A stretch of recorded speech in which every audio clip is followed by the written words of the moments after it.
Hello everyone, my name is Elle, in case you didn't already know, and welcome to a Pan That Palette update. In case you happen to miss my last update, which was I believe 5.5, I will have it linked down below anyway.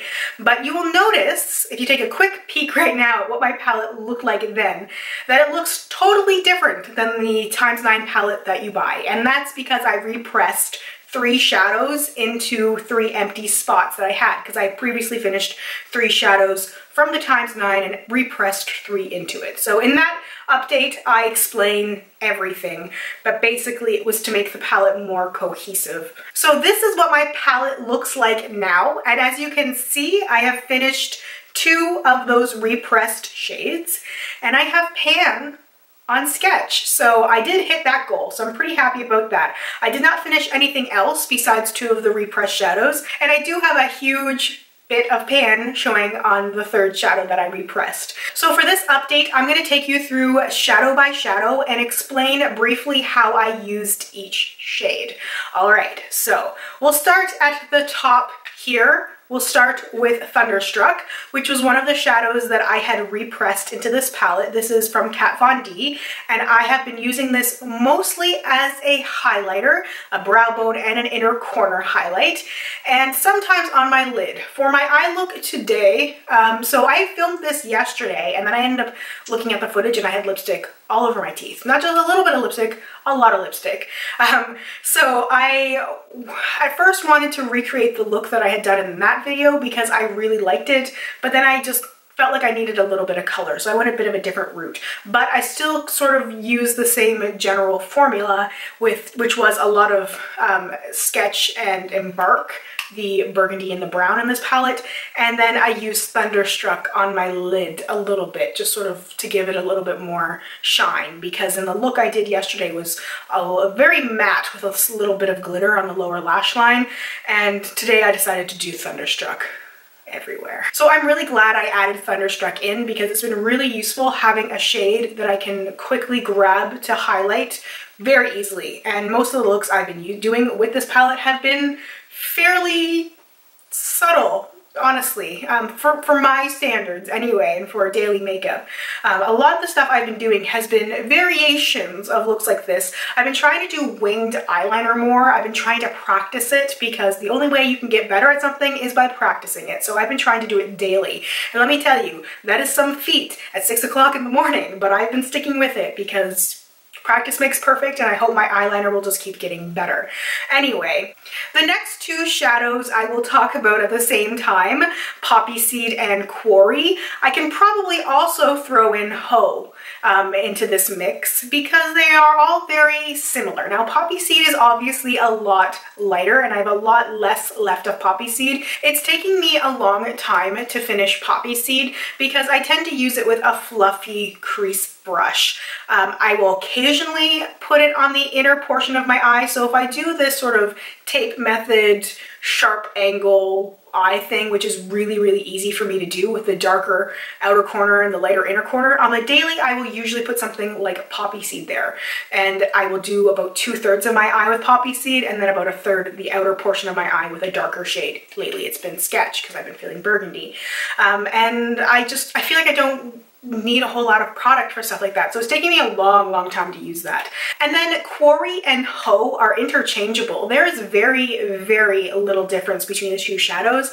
and I normally use these as crease shades. Very occasionally I will use them on their own or like all over the lid, but I'm not crazy about them, and the more I use this palette, the more frustrated I am that there's 2 shadows that are pretty much the exact same on my skin tone.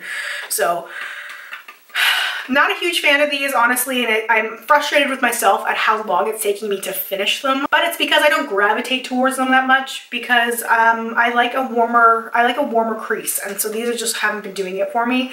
But I'm hoping that I will be able to use it more. I'm going to try and like force myself. I hate using the word force, but I want to encourage myself to use those shadows more so that I can finish them up, because I'm pretty much done with them. Anyway, in this empty spot right here, that's where I had repressed Foxy. It's an Urban Decay shadow. Mine was from the Naked 2 palette, and I used that to set my eyeshadow primer. So I used it all over my lid. from lash line to brow bone, so it took no time at all to finish that shadow. Once I had repressed it, it went by so quickly. So I'm glad I put that shadow in there as well, because it's another shadow that I was able to finish, and it was also incredibly easy and made me more willing to grab this palette because I could do everything from it as opposed to having to bring other things in, which is what I have to do now because I need another shadow to set my eyeshadow primer. So I end up reaching for other things, and then I don't use as much of this palette as I could have. So this palette is just not an all-in-one for me unless I make it an all-in-one. The next shadow, which I have a really good dip in, is Embark. So this is a fairly warm matte brown shade, and I've been really liking this either mixed with Sketch to really deepen the outer corner of my eye, and I also like it on its own. I've been feeling more brown shadows again recently, especially sort of yellow mustardy tones and orange tones with brown, so I have been using that shadow with things like the ColourPop Yes Please palette. I will even use Embark with the Subculture palette in place of Fudge because I'm really not super crazy about that brown shade, but I really like Embark. So I've been trying to make Subculture and the Burgundy ×9 play together, which it doesn't really do easily, but I've been trying. Hashtag Noir I have not used, so I know I'm going to struggle with this guy, but I'm just not feeling it. I already talked about Ho, and in this empty spot here, that's where Half Baked was. I had repressed that into this palette, also from Urban Decay's Naked 2 palette. I'm so sad I don't have Half Baked anymore. I'm definitely gonna have to buy the single because I'm obsessed with that shade. One of my favorite gold eyeshadows of all time. Like, it's really funny that I put Half Baked in here, which is one of my favorites, and Honey Lust was in here, also one of my favorites. I still have Honey Lust in my MAC Warm Neutrals palette, but I do not have Half Baked anymore. I love pairing burgundies with golds. There's something very fall and sort of romantic about it. It's why I like the Subculture palette, because I like the sort of antique-y gold shade in there, and I like the burgundies in there. So I don't know, I'm a very gold person. Gold has always been my staple shadow. I've talked about this a few times, that my go-to look for the end part of high school and pretty much all of university was gold eyeshadow. So anyway, I will definitely reach for more golds to use with more of this palette. And then the last shade, which I hit pan on, is Sketch. And I have a little bit of Sketch on the outer corner of my eyes today, and I've been gravitating more towards Sketch for those very simple but more complicated looks.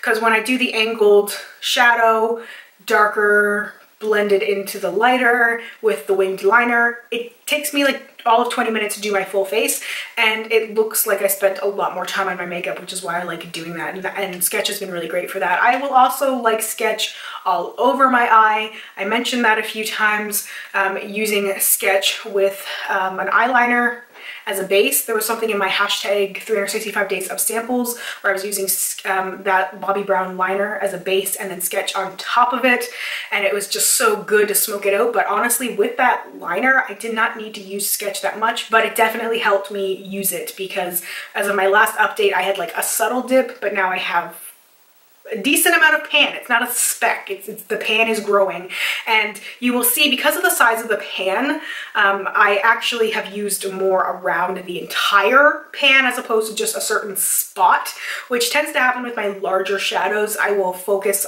on a certain area to hit pan, yes, but also because usually that's just where my brush goes. It's easier that way, and the pan's larger. I'm not gonna swipe down through a huge pan, but with a pan this size, you kind of have to use the whole thing. But anyway, I feel like Sketch is gonna go pretty quickly if I can just keep using it, and I'm pretty sure I can because I'm definitely feeling the burgundy right now. Anyway, that is everything for my update. I don't really have any particular goals for next month. I'd like to hit pan on Embark for sure, because that shadow does have a pretty good dip in it, that brown shade in the middle. I really hope I can hit pan on that by my next update, and I'd like to finish Poppy Seed because I really do feel like I can finish it at this point. There's not a whole lot left. And you know, we'll just see how it goes. We'll see how it goes. If I have to transfer my ×9 palette into the new year, I will do it, just because I haven't been as gung-ho. Like last year with the Vice palette, I was super intense. I had just more time to sort of play than I do this year, and this palette is just not as exciting as a Vice palette. So if I have to add this on to whatever I choose as my 2018 Pan That palette, then I will do so to finish it up, because I'm definitely going to finish this palette. That is 100% my goal. I just don't have a specific timeline. I'm not like, by December 31st, I have to have this palette completely gone. No, if it takes me until February, March, April of next year, that doesn't bother me, as long as I'm using it and I have that goal in mind. So hopefully it won't take me that long, but I'm not gonna give myself a deadline, because I just feel like that doesn't really work. And then if you happen to miss that deadline, if you fail, then I don't feel like that's even appropriate language to use when you're talking about something like this. Whatever goals you accomplish, no matter how big or small, it's still a success. And I feel like we need to stop berating ourselves. I watch so many updates and I feel like almost every single person talks about how they failed, they could have done better, and we need to focus more on the positives, okay? I think we can all do that. As a community here, as people who are panning palettes, I feel like we can support each other, and I feel like we can bring each other up, bring ourselves up, and focus on the good instead of the bad. Anyway, I will take a step down now off of my soapbox. That's all I have to say. Thank you so much for watching. I hope you have a wonderful day or night wherever you are, and I hope I will talk to you soon. Bye for now.